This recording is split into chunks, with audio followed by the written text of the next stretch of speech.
Hey guys, I'm Ryan Wright. I'm Sean Hill. We're gonna review the trailer today for a video that just released and everyone's raving about it. Marvel's Daredevil Netflix show. And I brought Sean on because I wanted to prove I'm not racist, A. B, Sean is a Marvel enthusiast. So I figured what better person to bring on than someone who actually loves Marvel. I mean, I love Marvel. I even read the first Frank Miller one, Daredevil. No way. Yeah, I don't really remember it, so it's not going to serve me much when I watch this, but yeah.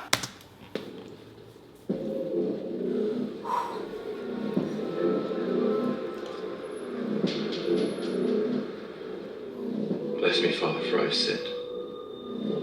It's been too long since my last confession.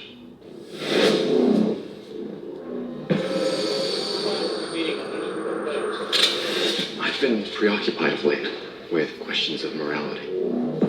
Love that actress. Of right and wrong. Good and evil. We don't say his name. Perhaps this would be easier if you tell me what you've done. You think this is still about you? I'm not seeking forgiveness for what I've done, Father. I'm asking forgiveness for what I'm about to do. It's so badass. Yeah.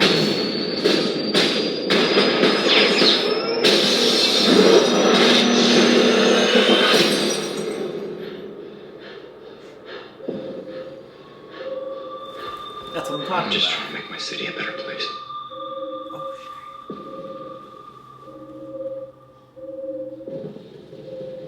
All episodes, April 10th. Oh, my birthday. That's my birthday.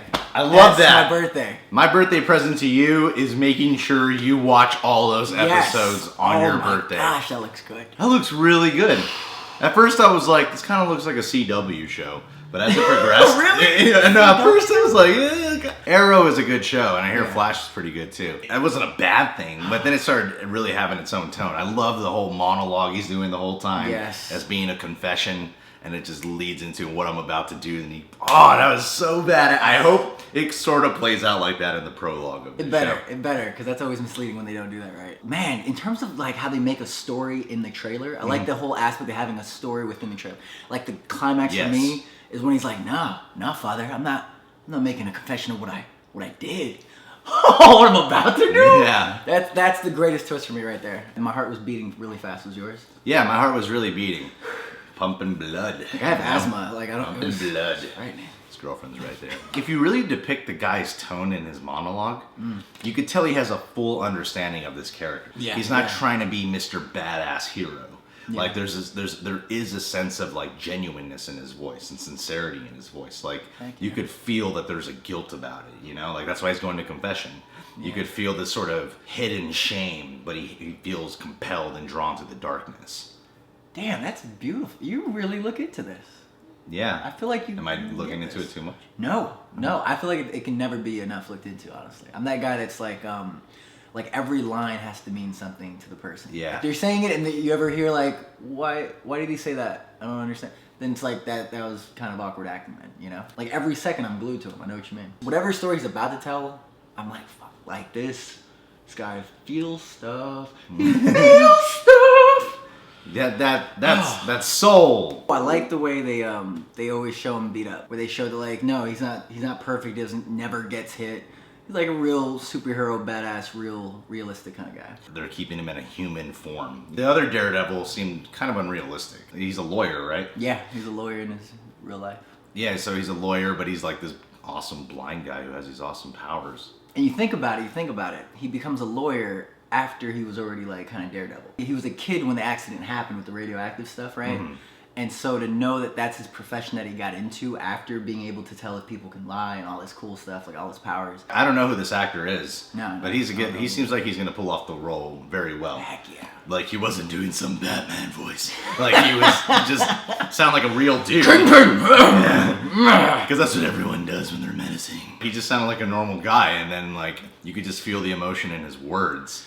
of that confession. It's badass, but it's really felt. It's more than just badass. It's like you feel that rare feeling of justice. You know, like a lot of characters are based around that, but rarely do you actually feel that. Sincerity, like, man. Yeah. Sincerity. That's the word. It's a good word. My brother. Beautiful word. My brother from another mother. De un otra mamá. What? That's in like Spanish. I learned that. Un hermano de una otra mamá. I don't know where he's going with this. And just from that first shot you get of Daredevil where the camera's like panning behind him and you don't even see the front of the costume, but you're like, yeah, it looks pretty badass actually. Yes. You're like, I see where this whole speech is going. Yeah, it looks sweet. And like the way it's captured, it has that dark tone about it. It has that haunting tone about it. Like they're capturing Hell's Kitchen, you know? Yes. And you know what? You think of Batman a little bit, but at the same time, he's his own Batman. He's his own person. Yeah, he's his own. own. He is. Yeah, he's got different kind of powers and stuff, and he has different kind of weapons. But yeah, he has like the same attitude, right? He is kind of like blind Batman. Yes, blind Bat. That's deep. I like that. The way they do the blurring out, I love that because it's hard to like make powers look like they're being used sometimes, you know? Yeah, well, because they're trying to capture in a sense where you're seeing it through his point of view. Right. You know, so it is a kind of a hard thing to just really decide on what you want it to look like. So they did a good job on that. A hell of a job. Like just doing something quick like that and you feel it, boom, I'm happy with that. Yeah, quick like that, feel it, boom. That's my motto. That's my motto. I feel like your motto is strangely like mine. We have similar mottos. How do you feel about that? My girlfriend's not present in the room right now. Well, I mean, it's okay to have mottos, right, babe? Mottos. Yeah, I don't think you mean it in a sexual way, but I think that Ryan does. I almost missed that. You did mean that sexually. Ah, that's why I was getting confused by what you were just saying. He's so... Oh my. I was really pure about that moment. I was, oh yeah, boom, boom, bam, boom. Like, yeah. Yeah, exactly. Those are sex noises. Boom, bum, bam, boom. You always say boom when the climax comes. Okay. You're like, oh, babe, boom! Let's get back to the review. Oh, I don't know who she's playing, but the girl, she's the actress in True Blood who played Jessica, and she is an awesome actress. At least in the first season she was in. I mean, after that, they didn't really do much writing with her character, and I was kind of disappointed in that, but... You know, she still did good with what the script had to offer her. So yeah, she's a pretty good actress. Nothing like a creepy old guy in an elevator for no reason. Like it looks like he's blind too. Like I don't know what that was about, right? Just like creepy factor. Oh, was good. Yeah, maybe it's his equal blind villain. Oh. Yeah, two blind guys. I'm trying to think if there's a real blind villain that he fights against. I don't know why that's so funny to me. Two blind men, only one will see victory. There should be an episode where Daredevil has to verse a deaf guy. I would watch that so good. Yeah, they have this one image where I think they show Kingpin, just the back of him. Not to come across the wrong way here. Yeah.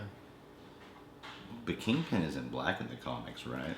No, he is not. He is not black at all. He's the farthest thing from. But he was black in the Daredevil movie. Yes, because that was colorblind casting, and I was like, all right, yeah. And I couldn't tell if that was a black guy.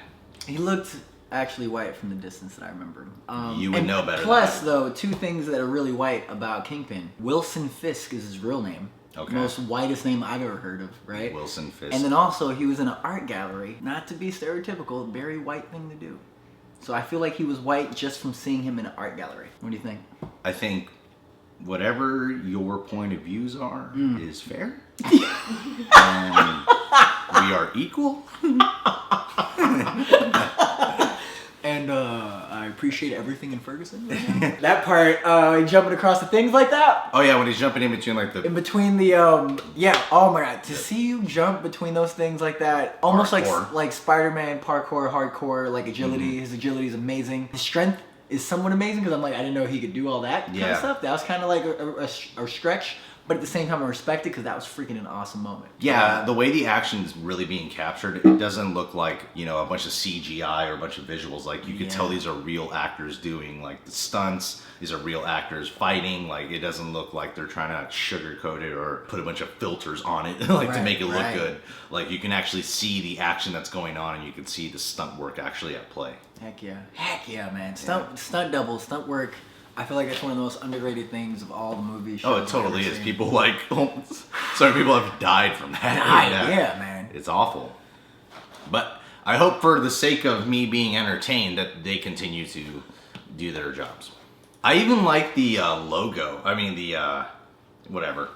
How it says Daredevil. The title, yeah. It does have that comic book flair about it. I think that was from the original comic. I want to say it was from the original way they wrote it. I would like to say that, but I don't know. The mask that he's wearing now, I'm like 90% sure. I'm not gonna act like I know. It looks very Frank Miller based. That's how I remember he was doing that in one comic book, kind of like the Spider-Man intro when he was looking for different costumes. Mm-hmm. He just put that on to like freaking just to start his vigilantiness. Yeah, yeah. You know, he's just like, I knew I want to start doing this before I get all like, I don't know, fashion accessory with it, you know? Anyway, guys, thanks for telling me that video was out.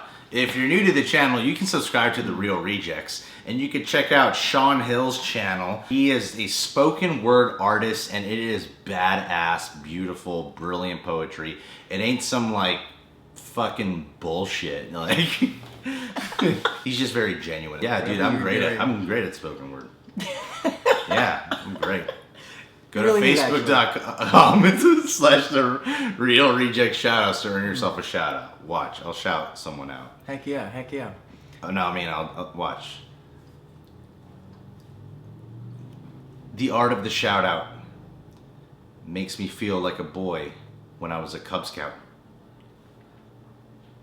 I was once fat and like a stout, but now I wish to give this shout out. Subscribers for hire, desire for liars, aspire to admire thy Ryan Wright. That's why you should get a shout out. By the way, quick announcement. You don't have to do this whenever you hear poetry. You are able to clap also. Or you can scratch your balls. That too, that works, but no one can really hear that or feel what you're feeling. When it's in unison, you can hear a loud scratching ball sound. Well, I feel like I could taste that. Like that was really well described on your part.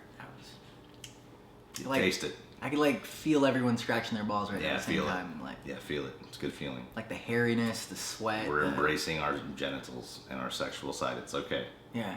We all got them, you know, except for those that don't. Yeah. We got them. That was a contradiction. Like poetry sometimes, but really it's an art.